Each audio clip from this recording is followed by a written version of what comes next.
So China has now, as you've described, a new national culture. Right. Gets it just in time to be overwhelmed by the Mongols. Indeed. Who, from a Sung perspective, perhaps are not the most cultured of people. And of course, the Mongols conquer really most of the Eurasian landmass. Right. They do it in stages. And the Chinese part, right, is not the first part to get hit at all. Right. It's one of the later parts. They're much more successful going into Inner Asia, Right. spreading across the Eurasian landmass to the north along the Silk Route. Then they conquer the Jurchen's Jin dynasty, which already had conquered the North China Plain. Right. And then finally, they're able to take southern Song, the south. But there they only survive for 100 years. Right. They don't govern it well.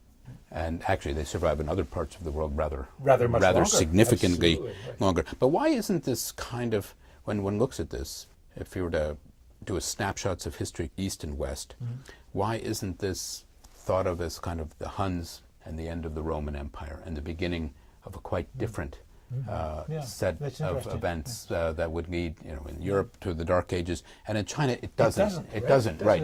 And yet you have the destruction of what had been to this point, without question, the highest point of Chinese civilization. And the north is particularly badly hit. Tremendous loss of life, tremendous destruction, and yet it recovers. And I think one of the reasons why it recovers is that even under the Mongols, it came to be accepted that the educated elite of China could help make things work.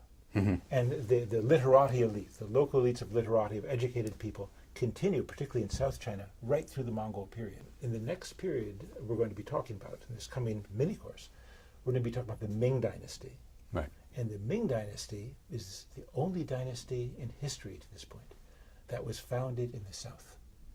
It comes out of the South, and it comes from people who are influenced by Neo-Confucianism, influenced by local literati culture, and who have a particular vision of how the world should be ordered. And of course, it's this Ming that its central mission is, of course, to drive the Mongols out and to separate the Ming from Inner Asia. They build this magnificent wall that we now see today. Is a statement of that, of the notion of separation. Right. That's right. And so Ming ceases to be, in this context, part of a global empire. Historically always seen as more insular. Okay, so I think you're right when you say that it's not part of a global empire. But there is something else which we'll come to in the 16th century. And that is, for the first time, the Ming economy becomes part of the world economy. Do you know how? Money. Money. And you know where the money was coming from? Not in America. Silver. Silver. Silver. At least a third of the silver mined in the Americas, in the New World, is going to Ming, the biggest economy in the world. And we'll be talking about that at length, and both its economic consequences and social consequences and cultural consequences. And we'll also be talking about how it is that silver came to be part of the global exchange of goods as a result of the Spanish conquest. That's right. And as a result of European exploration around the world. Right. And why China, or Ming, had a head start in maritime navigation, and But it didn't keep it. Didn't keep it. Right. That's a set our of friend questions. Zheng He. That's a set of questions actually that we will try to address those. And we'll answer them for you. Yeah. Or we'll try. We'll try. We'll do our best.